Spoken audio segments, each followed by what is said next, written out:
Hello and welcome to Upright Classes. I am Aju Shweta and today we are going to talk about a new and important topic, that is agriculture. And we'll also talk about its features, its problems and the policies. Now after independence हम ये बात करेंगे कि हमारे agriculture sector की क्या situation थी, हमारा एग्रीकल्चर क्या प्रॉब्लम्स फेस कर रहा था and during the economic planning हमारे प्लानर्स ने क्या पॉलिसीज़ बनाई थी हमारे एग्रीकल्चर के लिए, ताकि वो और कंट्रीब्यूट करे जीडीपी की तरफ एंड ताकि वो ग्रो करे, फ्लरिश करे। सो आज की वीडियो लेक्चर में हम ये बात करेंगे कि एग्रीकल्चर सेक्टर के फीचर्स क्या थे एंड उसकी प्रॉब्लम्स क्या थी।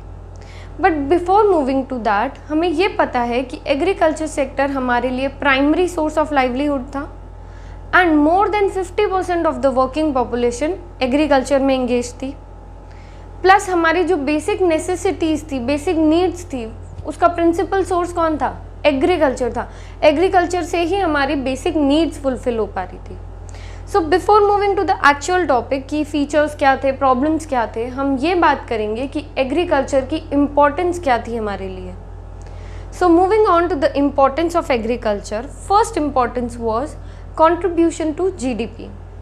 ना हमारा जो एग्रीकल्चर सेक्टर था वो सिग्निफिकेंट कंट्रीब्यूशन कर रहा था जीडीपी की तरफ। 1950 में before the economic planning actually started, हमारा जो एग्रीकल्चर है वो 50% of the 51 more than 50% actually हमारी जीडीपी की तरफ कंट्रीब्यूट कर रहा था।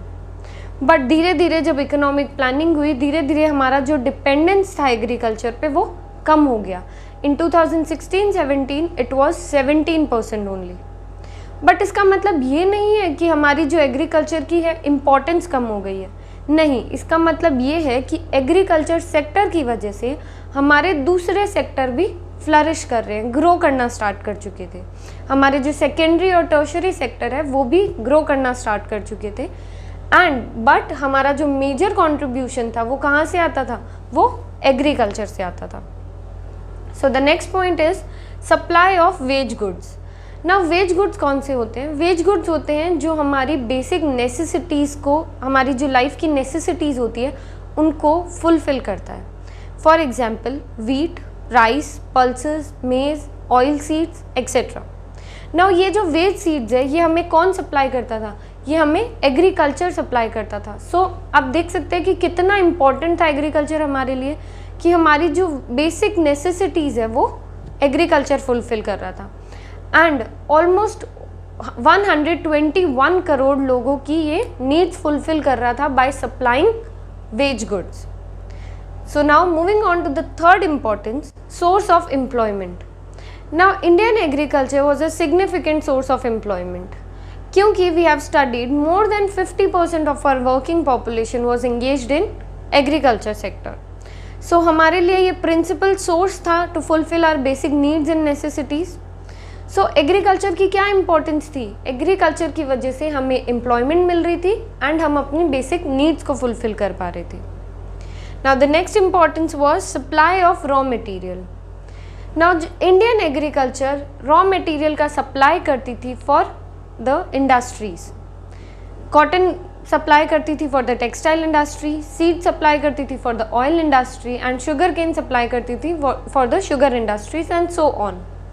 इसका मतलब कि एग्रीकल्चर हमारे लिए कितना इम्पोर्टेंट है, क्योंकि ये रॉ मटेरियल सप्लाई करती थी इंडस्ट्री को, जिससे कि इंडस्ट्री क्या करेगी? ग्रो करेगी, डेवलप करेगी।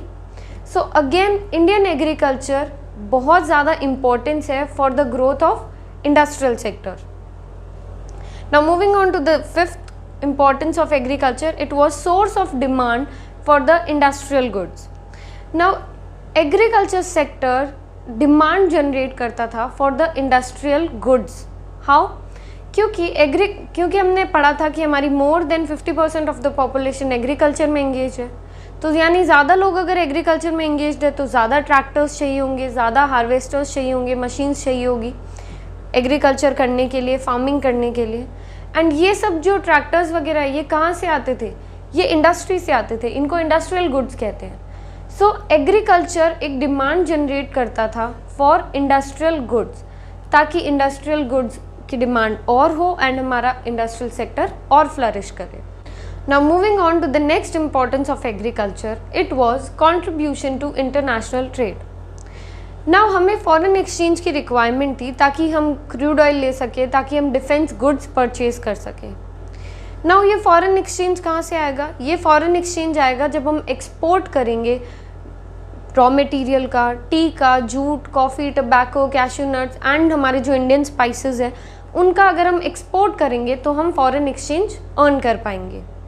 नाउ ये जो एक्सपोर्ट करने के लिए जो रॉ मटेरियल है, ये जो स्पाइसेस है, टी, कॉफ़ी है, ये कहाँ से आता था?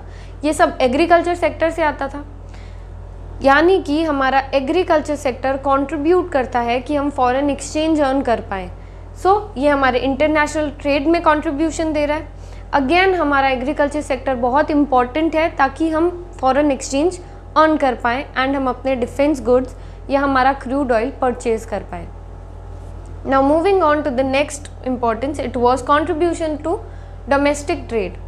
Now international trade में तो हमारा एग्रीकल्चर कंट्रीब्यूट कर ही रहा है, but with in the country जो डोमेस्टिक ट्रेड हो रही है उसमें भी हमारा एग्रीकल्चर सेक्टर बहुत इंपॉर्टेंट है, बहुत ज़्यादा कंट्रीब्यूट कर रहा है. कैसे? Different parts of the country में फार्म प्रोडक्ट्स की रिक्वायरमेंट होती थी, क्योंकि हमारी जो मैक्सिमम ऑफ द पॉपुलेशन थी वो एग्रीकल्चर में इन्वॉल्व थी, तो बिलियंस ऑफ पीपल को फार्म प्रोडक्ट्स की रिक्वायरमेंट थी. ये फार्म प्रोडक्ट्स कौन प्रोवाइड करवाता था? ये फार्म प्रोडक्ट्स एग्रीकल्चर प्रोवाइड करवाता था. सो अगेन ये हमारे डोमेस्टिक ट्रेड में कंट्रीब्यूशन कर रहा था. Now moving on to the next importance, हमने ये पढ़ा कि बिलियन ऑफ पीपल को फार्म प्रोडक्ट्स की रिक्वायरमेंट होती थी. सो ये फार्म प्रोडक्ट्स सप्लाई कैसे होते थे? ये फार्म प्रोडक्ट सप्लाई होते थे ट्रांसपोर्ट इंडस्ट्री के थ्रू. सो हमारा जो एग्रीकल्चर सेक्टर है वो अगेन एक डिमांड जनरेट कर रहा है हमारे ट्रांसपोर्ट इंडस्ट्री के लिए, क्योंकि ये farm products roadways and railways से सप्लाई होते थे. सो ऑब्वियसली हमारा ट्रांसपोर्ट इंडस्ट्री भी फ्लरिश कर रहा था क्योंकि हमारी एग्रीकल्चर फ्लरिश कर रही थी. Now moving on to the last importance, it was wealth of the nation. Now हमने पढ़ा कि एग्रीकल्चर सेक्टर बहुत ज़्यादा कंट्रीब्यूट कर रहा था हमारी जीडीपी की तरफ. सो हमारा जो कंट्री का वेल्थ था, हमारा जो नेशन का ज़्यादा वेल्थ था, वो कहाँ से आ रहा था? वो एग्रीकल्चर सेक्टर से आ रहा था. हमारे जो लोग थे वो ज़्यादा से ज़्यादा इरिगेशन फैसिलिटीज़ में आज के टाइम पे crores of rupees irrigation projects में इन्वेस्ट किए जाते हैं ताकि एग्रीकल्चर सेक्टर फ्लरिश करे एंड ताकि वो हमारे नेशन में और ज़्यादा वेल्थ एक्यूमुलेट कर पाए. प्लस फिक्स्ड एसेट्स होना is the highest rank in the India. Like अगर किसी के पास एक लैंड है तो ये कंसिडर किया जाता था कि उसके पास सबसे ज़्यादा फिक्स्ड एसेट है. यानी लैंड की कितनी इंपॉर्टेंस थी, क्योंकि लैंड पे हम एग्रीकल्चर कर सकते थे and agriculture was contributing the highest in the wealth of the nation. So हमने ये पढ़ा कि एग्रीकल्चर सेक्टर की क्या इंपॉर्टेंस थी both in the farm production and in non farm products also. Non farm products means कि industry को supply करता था, as a source of demand था. ट्रांसपोर्ट इंडस्ट्री के लिए ये demand as a source of demand role करता था. सो जो भी फार्म प्रोडक्ट्स है या नॉन फार्म प्रोडक्ट्स है, उन दोनों के लिए हमारा एग्रीकल्चर सेक्टर बहुत ज़्यादा इंपॉर्टेंट था. एंड क्योंकि मोर देन 50% ऑफ द पॉपुलेशन इसमें एंगेज थी, तो ये ज़्यादा कंट्रीब्यूशन दे रहा था हमारी जीडीपी की तरफ. नाउ अब हम बात करेंगे कि आफ्टर इंडिपेंडेंस हमारे जो एग्रीकल्चर सेक्टर है उसकी क्या सिचुएशन थी. हम ऑलरेडी बात कर चुके हैं कि एग्रीकल्चर हमारे लिए कितना इम्पोर्टेंट है. ठीक है, हमें पता है कि कितना इम्पोर्टेंट है. अब हम देखेंगे कि क्या ये इतनी हमें उसको इम्पोर्टेंस दे रहे थे तो उसकी सिचुएशन कैसी थी. क्या हमारी इंडियन इकोनॉमी ने जो इकोनॉमिक प्लानिंग की थी उसकी वजह से उसकी कुछ सिचुएशन इंक्रीज हो पाई, ग्रो हो पाई. नाउ मूविंग ऑन, अब हम देखेंगे कि हमारे इंडियन एग्रीकल्चर की क्या सिचुएशन थी या फिर उसके फीचर्स क्या थे. So the first feature was low productivity. Now productivity क्या होता है? Productivity means output per hectare land. मतलब हमारे पास जितनी लैंड अवेलेबल है, क्या हम उसका ऑप्टिमम यूटिलाइजेशन कर पा रहे हैं, क्या हमारा आउटपुट ज़्यादा है या कम है. सो उससे हमें क्या पता चलता है? उससे हमें प्रोडक्टिविटी पता चलती है. एंड हमारी इंडिया की प्रोडक्टिविटी बहुत लो थी. It was extremely low as compare to the other nations. दूसरी कंट्रीज से, दूसरी डेवलप कंट्रीज से अगर कंपेयर किया जाए तो हमारी इंडियन इकोनॉमी की प्रोडक्टिविटी बहुत लो थी. नाउ आपकी स्क्रीन पे एक टेबल आ रही है जिसमें आप देख सकते हैं कि फर्स्ट ब्लॉक में आपको दिखाई दे रहा है कि क्रॉप्स दी गई है, सेकेंड ब्लॉक में कंट्रीज़ दी गई है एंड थर्ड ब्लॉक में प्रोडक्टिविटी दी गई है।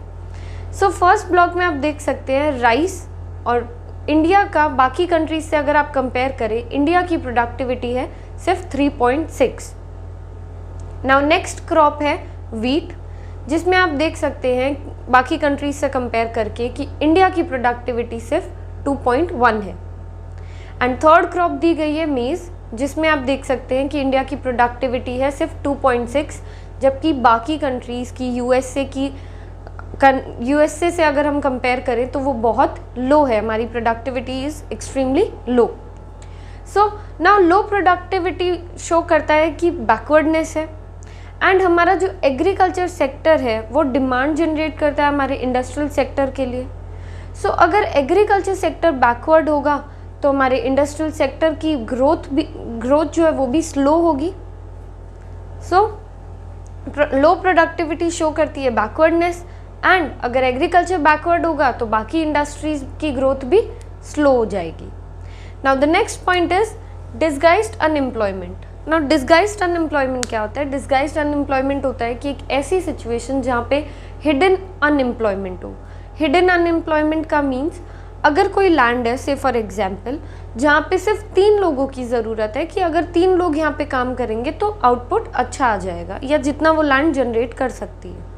सो अगर उस फैमिली में 7 लोग हैं तो वो 7 के 7 लोग उस लैंड पे ही या उस एग्रीकल्चर सेक्टर में ही अपने आप को इंगेज कर लेंगे, क्योंकि दूसरे मीन्स नहीं थे, साधन नहीं थे दूसरे कहीं और काम करने के लिए, ना लोगों में इतनी स्किल्स थी, ना वो अवेयर थे। सो उस लैंड पे 3 लोगों की ज़रूरत है, बट फैमिली में 7 लोग हैं तो वो 7 के 7 लोग उसी लैंड पे काम कर रहे हैं। ना अब ये एक ऐसी सिचुएशन हो जाती है जहाँ हमें लगता है कि सारे लोग एम्प्लॉयड है, सबको एम्प्लॉयमेंट मिल गई है, बट एक्चुअल में इन रियलिटी जो ये 4 लोग हैं बाकी के वो अनएम्प्लॉयड है, क्योंकि उनकी ज़रूरत ही नहीं है इस लैंड पे। ना अगर हम इन 4 लोगों में से 2 लोग को, मान लो 7 लोगों में से 2 लोग को अगर हम बाहर भी कर देते हैं तो हमारे आउटपुट में कोई फ़र्क नहीं आना, क्योंकि हमें इन 3 लोगों की ही ज़रूरत है हमारे इस लैंड पे। ना अगर इन 4 में से 2 लोग को निकाल भी दें तो हमारा आउटपुट चेंज नहीं होने वाला।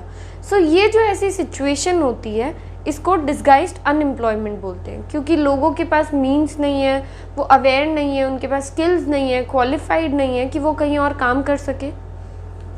सो वो सारे के सारे कहाँ इंगेज्ड हो जाते थे? वो सारे के सारे एग्रीकल्चर में इंगेज्ड हो जाते थे, जिससे लगता था कि एम्प्लॉयमेंट, जिससे फुल एम्प्लॉयमेंट की सिचुएशन हो जाती थी, बट एक्चुअल में ऐसा नहीं था। सो ये एक डिफरेंट फीचर है एग्रीकल्चर का, बट इसकी वजह से पॉवर्टी रिफ्लेक्ट होती है। Now the next feature was dependence on rainfall. Now हमारा जो इंडियन एग्रीकल्चर है वो रेनफॉल पे डिपेंड होता था, एंड क्योंकि रेनफॉल बहुत अनसर्टेन होती थी तो हमारा क्रॉप का प्रोडक्शन भी अनसर्टेन होता था, क्योंकि अगर अच्छी रेनफॉल होगी तो अच्छी क्रॉप होगी, अगर रेनफॉल अच्छी नहीं होगी तो क्रॉप भी अच्छी नहीं होगी। सो हमारा क्रॉप प्रोडक्शन बहुत अनसर्टेन हो जाता था, जिससे कि हमारा जो फार्मर्स का आउटपुट है वो भी अच्छा नहीं आता था। अगर क्रॉप का प्रोडक्शन ही हमें पता नहीं है कैसा आएगा तो फार्मर्स का आउटपुट अगर अच्छा नहीं आता था तो फार्मर्स की इनकम भी अच्छी नहीं होती थी, जिससे अगेन हमारा जो एग्रीकल्चर था वो स्टैग्नेंट हो गया था। स्टैग्नेंट क्यों हो गया था? क्योंकि अगर अच्छी क्रॉप नहीं होगी तो अच्छे आउटपुट नहीं होंगे, अच्छे आउटपुट नहीं होंगे तो इनकम अच्छी नहीं होगी, इनकम अच्छी नहीं होगी तो हमारे पास इन्वेस्टमेंट करने के लिए कुछ नहीं होगा। सो अगेन हमारा जो एग्रीकल्चर सेक्टर था वो डिपेंड करता था रेनफॉल पे। Now the fourth feature was subsistence farming. Now India में जो भी फार्मिंग हुआ करती थी वो सब्सिस्टेंस फार्मिंग होती थी, मतलब कि एक फार्मर सब्सिस्टेंस फार्मिंग करता था, मतलब कि अपनी फैमिली की और खुद की फूड की रिक्वायरमेंट्स फुलफिल हो जाए उतनी ही फार्मिंग करता था। कुछ भी मार्केट के लिए नहीं था, कमर्शियलाइजेशन नहीं हो रहा था क्रॉप का, सो कोई भी प्रॉफिट नहीं अर्न हो रहे थे। ना अगर प्रॉफिट अर्न नहीं होंगे तो ना वो एग्रीकल्चर में इन्वेस्टमेंट होगा, ना ही वो एग्रीकल्चर जो लैंड है वो ग्रो करेगी, ना इरिगेशन फैसिलिटीज़ आएगी। सो अगेन अगर इन्वेस्टमेंट नहीं होगा तो हम स्टैग्नेंट रह जाएंगे, हम बैकवर्ड रह जाएंगे, हमारी जो ग्रोथ प्रोसेस है वो स्लो रह जाएगी। जो भी इंडियन एग्रीकल्चर में फार्मिंग हुआ करती थी वो सबसिस्टेंस फार्मिंग होती थी। अगेन ये हमारे लिए एक फीचर है। Now the next feature of Indian agriculture was lack of modern inputs. Now क्योंकि जो फार्मर्स थे वो बहुत ज़्यादा पोवर्टी में थे, बहुत पुअर थे, उनके पास कोई मीन्स ही नहीं थे कि वो मॉडर्न इनपुट्स को अवेल कर पाएँ। There were lack of modern inputs like chemical fertilisers, insecticides, pesticides. क्योंकि उनके पास मीन्स ही नहीं है तो वो अवेल भी नहीं कर सकते, एंड जिससे कि हमारी प्रोडक्टिविटी भी इम्प्रूव नहीं हो सकती क्योंकि हम मॉडर्न इनपुट्स का यूज़ नहीं कर रहे हैं। हमारे यहाँ पे क्या हो गया था, लो प्रोडक्टिविटी हो गई थी, एंड अगेन जिससे क्या था, बैकवर्डनेस था। Now the next feature was small holdings. Now जो इंडियन फार्मर्स थे वो अपना कल्टीवेशन किस पे करते थे, स्मॉल साइज ऑफ लैंड पे करते थे, जिससे कि जो प्रोसेस ऑफ ग्रोथ थी उसमें ऑब्स्टेकल्स आ गए थे, वो मुश्किल हो गई थी। कैसे? क्योंकि स्मॉल साइज पे अगर कल्टीवेशन कर रहे हैं तो मशीन्स का यूज़ बहुत डिफ़िकल्ट हो जाएगा, प्लस जो भी क्रॉप प्रोडक्शन होगा उस स्मॉल लैंड पे वो फार्मर के खुद के एंड खुद की फैमिली के लिए ही सिर्फ हो पाएगा, मतलब वो खुद का एंड खुद के परिवार का ही पेट भर पाएगा, जिससे कि अगेन सबसिस्टेंस फार्मिंग होगी, कुछ भी कमर्शियलाइजेशन नहीं होगा। Small holding was a feature of Indian agriculture. Now the next feature was landlord and tenant conflict. Now land owner कौन होते थे, लैंडलॉर्ड्स होते थे, बट उन लैंड पे काम कौन करता था, उन लैंड पे टेनेंट्स काम करते थे, एंड उन्हें काम करने का रेवेन्यू या रिवॉर्ड बहुत ही कम मिलता था, जिससे कि वो अगेन री इन्वेस्ट नहीं कर सकते थे क्योंकि उनके पास इतना रेवेन्यू होता ही नहीं था कि री इन्वेस्टमेंट के लिए कुछ बचे। अगेन जो एग्रीकल्चर सेक्टर था वो स्टैग्नेंट रह गया था। Now the last feature was backward technology. Now जो इंडियन फार्मर्स थे, क्योंकि हमने देखा कि वो बहुत पुअर थे एंड उनके पास कोई मीन्स नहीं था कि वो जो मॉडर्न टेक्नोलॉजी है उसको यूज़ करे, वो कैटल पावर और मैन पावर पे डिपेंड करते थे, रैदर कि जो ट्रैक्टर्स है, हार्वेस्टर्स है, उन्हें यूज़ करने के बजाय। अगेन हमारी जो प्रोडक्टिविटी थी वो इम्प्रूव नहीं हो सकती थी, वो हाई नहीं हो सकती थी क्योंकि हम मॉडर्न टेक्नोलॉजी का यूज़ नहीं कर पा रहे हैं, बैकवर्ड टेक्नोलॉजी का ही यूज़ कर रहे हैं। जो प्रोडक्टिविटी थी वो लो थी एंड अगेन बैकवर्डनेस थी। ये थे हमारे इंडियन एग्रीकल्चर के फीचर्स, जिसमें हमने देखा कि एग्रीकल्चर सेक्टर कितना बैकवर्ड था, डिस्पाइट द फैक्ट दैट कि एग्रीकल्चर सेक्टर बहुत ज़्यादा इम्पॉर्टेंट है हमारी इकोनॉमी की ग्रोथ के लिए। नाउ जो सेक्टर इतना इम्पॉर्टेंट है, अगर वो ही बैकवर्ड है तो इकोनॉमी एज अ होल कितनी बैकवर्ड थी। This was our features of Indian agriculture. Now अब हम बात करेंगे कि हमारे इंडियन एग्रीकल्चर की क्या क्या प्रॉब्लम्स थी। नाउ अब जो फीचर्स थे ऑब्वियसली उन्हीं में से हम अपनी प्रॉब्लम्स निकालेंगे। से फॉर एग्जांपल कि हमारा जो डिपेंडेंस था वो रेनफॉल पे था, यानी कि हमारे पास कोई permanent means of irrigation facilities नहीं थी। हमारे जो फार्मर्स थे वो डिस्गाइज्ड अनएम्प्लॉयमेंट में थे, यानी एक ही लैंड पे बहुत सारे लोग काम कर रहे थे जबकि रिक्वायरमेंट ही नहीं थी। यानी कि एम्प्लॉयमेंट तो थी बट फाइनेंस नहीं था हमारे पास, कुछ भी री इन्वेस्ट करने के लिए नहीं था। नेक्स्ट सबसिस्टेंस फार्मिंग थी हमारे यहाँ पे, यानी कि हमारे जो फार्मर्स थे उनके पास कमर्शियल आउटलुक नहीं था। देन नेक्स्ट हमारा जो प्रॉब्लम हो सकती है वो हो सकती है कि हमारे यहाँ पे स्मॉल लैंड होल्डिंग्स थी, हमारे जो एग्रीकल्चर के रिलेशनशिप थे हमारे लैंडलॉर्ड के साथ वो अच्छे नहीं थे। नाउ अब हम बात करेंगे कि हमारे इंडियन एग्रीकल्चर की क्या प्रॉब्लम्स थी। Now Indian agriculture was facing a lot of problems, and because of these problems Indian agriculture was backward and stagnant. So now moving on, we will study what all problems Indian agriculture was facing. So the first problem was lack of permanent means of irrigation. Now हमारे जो Indian farmers थे वो अपनी crop production के लिए rainfall पे depend करते थे, because there were lack of irrigation facilities. And ये जो डिपेंडेंस था रेन वाटर पे, इससे इंडियन एग्रीकल्चर वल्नरेबल बन गया था, विच मीन्स कि अगर अच्छी रेनफॉल होगी तो अच्छा हार्वेस्ट होगा या अच्छा आउटपुट आएगा, एंड कभी अगर रेनफॉल अच्छी नहीं होगी या बहुत ज़्यादा हो जाएगी, फ्लड या ड्रॉट आ जाएंगे, तो हमारा ये जो आउटपुट है उसका कंप्लीट लॉस हो जाएगा। नाउ इसकी वजह से हमारे एग्रीकल्चर आउटपुट में कोई स्टेबिलिटी नहीं थी, एंड बिकॉज एग्रीकल्चर पे बाकी सारे सेक्टर्स डिपेंड करते हैं, इंडस्ट्रियल सेक्टर या transport industry and so on, ये सारे सेक्टर्स एग्रीकल्चर पे डिपेंड करते हैं। तो अगर एग्रीकल्चर में स्टेबिलिटी नहीं होगी तो इन सब की ग्रोथ भी रुक जाएगी। इसीलिए हमारे इंडियन प्लानर्स के लिए ये एक प्रॉब्लम हो गई थी, क्योंकि permanent means of irrigation facility नहीं थी, एंड अगर एग्रीकल्चर में स्टेबिलिटी चाहिए तो उन्हें इरिगेशन फैसिलिटीज़ को अवेलेबल करवाना पड़ेगा। Now the second problem was deficiency of finance. Now ये जो फार्मर्स होते थे, इनको मनी की रिक्वायरमेंट होती थी खुद की बेसिक नीड को पूरा करने के लिए, and there were no financial institutions available, मतलब बैंक्स और कुछ अवेलेबल ही नहीं था उनके लिए। So they have to go to non institutional sources like money lenders, जिनको महाजन बोलते हैं, या फिर लैंडलॉर्ड्स। सो ये जो मनी लैंडर्स होते थे ये high rate of interest charge करते थे, एंड बिकॉज हम ये जो इंडियन फार्मर्स थे उनके पास अपनी बेसिक नीड को फुलफिल करने के लिए मनी नहीं था, तो अगर ये मनी बोरो करेंगे एंड उस पर हाई इंटरेस्ट रेट देंगे तो इसके लिए ये पे बैक करने के लिए पैसा कहाँ से लेके आएंगे? क्योंकि फाइनेंशियल इंस्टीट्यूट्स तो है ही नहीं। तो इस वजह से हमारी जो ग्रोथ प्रोसेस थी अगेन उसमें ऑब्स्टेकल्स आ गए थे, एंड बिकॉज इनको हाई रेट ऑफ इंटरेस्ट पे बैक करना पड़ता था तो ये अगेन एक पॉवर्टी के साइकिल में, सर्कल में फंस गए थे। So which is also a problem, क्योंकि अगर वो पॉवर्टी में फंस जाएंगे तो वो आगे एग्रीकल्चर नहीं कर पाएंगे। So the next problem was conventional outlook. Now besides इतनी सारी farm management practices, farming technology थी, स्टिल हमारे जो इंडियन फार्मर्स थे वो कन्वेंशनल टेक्निक या आउटलुक में बिलीव करते थे। वो जो भी प्रोडक्शन करते थे वो सिर्फ सब्सिस्टेंस फार्मिंग के लिए करते थे ना। इसमें दो बातें आती हैं कि जो भी क्रॉप्स ग्रो की जाती थी वो सिर्फ फूड रिक्वायरमेंट को पूरा की जाए इसलिए की जाती थी, एंड जो भी क्रॉप ग्रो की जाती थी वो प्रॉफिट को ध्यान में रखते हुए नहीं की जाती थी, यानी कोई भी प्रॉफिट अर्न करने का उनका मोटिव या आउटलुक, उनकी सोच नहीं होती थी, जिससे कि वो हाई प्रॉफिट नहीं अर्न कर पाते थे तो उनका जो इनकम है वो इंक्रीज नहीं हो पाती थी, एंड वो कुछ भी री इन्वेस्ट नहीं कर पाते थे, जिससे कि जो सिचुएशन थी वो स्टैग्नेंट हो गई थी अगेन।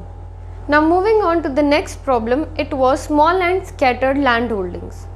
नाउ जो लैंड होल्डिंग्स थी वो स्मॉल थी साइज में एंड वो स्कैटर्ड भी थी, मतलब जगह जगह पे छोटी छोटी लैंड होल्डिंग्स इंडियन फार्मर्स के पास थी। ना अब क्योंकि ये लैंड होल्डिंग स्कैटर्ड थी तो इन पे जो कॉस्ट ऑफ मैनेजमेंट होता था वो भी फार्मर्स को बियर करना पड़ता था, एंड उनके पास इतना मनी नहीं होता था कि वो इस कॉस्ट को बियर कर सके। प्लस ये जो लैंड होल्डिंग्स होती थी वो स्मॉल होती थी, इस वजह से इन पे कोई भी मशीन्स का यूज़ नहीं किया जाता था। सो अगेन प्रोडक्टिविटी इंक्रीज नहीं होती थी। नाउ प्रोडक्टिविटी भी इंक्रीज नहीं हो रही एंड उनको एक एक्स्ट्रा कॉस्ट भी बियर करनी पड़ रही है। सो इस वजह से ये एक प्रॉब्लम बन गई थी हमारे इंडियन एग्रीकल्चर के लिए, क्योंकि हमारा जो आउटपुट था वो लो था एंड बैकवर्ड थी हमारे Indian agriculture. Now the next point was exploitative agrarian relations. First of all हम पॉइंट का मतलब समझेंगे कि एग्रेरियन रिलेशंस क्या होते हैं। Agrarian relations means business relations between the landlord and the tenants. Now ये कैसे थे रिलेशंस? ये एक्सप्लॉयटेटिव थे। ये जो लैंडलॉर्ड्स होते थे उनके पास लैंड होती थी एंड वो खुद तो इस लैंड पे काम नहीं करते थे, इसलिए उनको एब्सेंटी लैंडलॉर्ड्स कहा जाता था, क्योंकि वो खुद इस लैंड पे काम नहीं करते थे एंड वो ये लैंड टीनेंट्स को रेंट पे देते थे काम करने के लिए, फार्मिंग करने के लिए। नाउ फार्मर्स को एक रेंट पे करना पड़ता था टू दीज लैंडलॉर्ड्स। सो ये जो लैंडलॉर्ड्स थे वो रेंटल इनकम पे डिपेंड करते थे, रियलाई करते थे। नाउ क्योंकि वो घर बैठे एक रेंटल इनकम एंजॉय कर रहे हैं तो they use to exploit the tenants, उनसे हायर रेंट चार्ज करते थे, उनसे रिलेटेड चार्जेस लेते थे। नाउ अब क्योंकि जो टीनेंट्स थे उनको हायर रेंट पे करनी पड़ती थी तो उनके खुद के पास तो कुछ भी नहीं बचता था, कोई सरप्लस नहीं बचता था कि वो अपनी बेसिक नीड्स को पूरा कर सके। सो वो अपनी बेसिक नीड्स को कैसे पूरा करते थे? सबसिस्टेंस फार्मिंग करके। सो अगेन जो एग्रीकल्चर था वो कैसा हो रहा था, सबसिस्टेंस फार्मिंग हो रही थी एंड कुछ भी कमर्शियल फार्मिंग नहीं थी, कुछ भी प्रॉफिट के लिए फार्मिंग नहीं हो रही थी। So again this is a problem for us. Now the last problem was lack of organized marketing system. Now Indian agriculture में मार्केटिंग सिस्टम बहुत अनऑर्गेनाइज था। नाउ अनऑर्गेनाइज्ड कैसे, क्योंकि अगर कुछ प्रॉफिट या कुछ क्रॉप्स बच जाती थी जो फार्मर्स चाहते थे कि हम लोकल मार्केट में सेल करें, तो उनको उसके लिए बहुत ही रिड्यूस्ड रेट्स मिलती थी। मतलब कि उनको बहुत कम रेट मिलती थी, उस क्रॉप के लिए बहुत कम प्राइस मिलता था। So this is again exploitation of the farmers कि अगर आपको क्रॉप बेचनी है तो आपको रिड्यूस्ड रेट्स पे बेचनी पड़ेगी। प्लस जो ये फार्मर्स थे ये मनी लैंड कहाँ से करते थे, हमने पढ़ा था सेकेंड पॉइंट में कि ये जो फार्मर्स थे अपनी बेसिक नीड को पूरा करने के लिए महाजन से या फिर मनी लैंडर्स से मनी लैंड करते थे, मनी लेते थे। सो ये इनकी ड्यूटी या बोल दो रिस्पॉन्सिबिलिटी हो जाती थी, ये ऑब्लाइज्ड हो जाते थे कि ये जो उनकी क्रॉप बची है वो उनको ही सेल करनी है। मतलब जो मनी लैंडर्स से उन्होंने पैसा लिया है वो ऑब्लाइज हो जाते थे कि उनको ये क्रॉप सेल करनी पड़ेगी एंड वो फ्री में वो क्रॉप्स लेते थे in return of the money they have landed.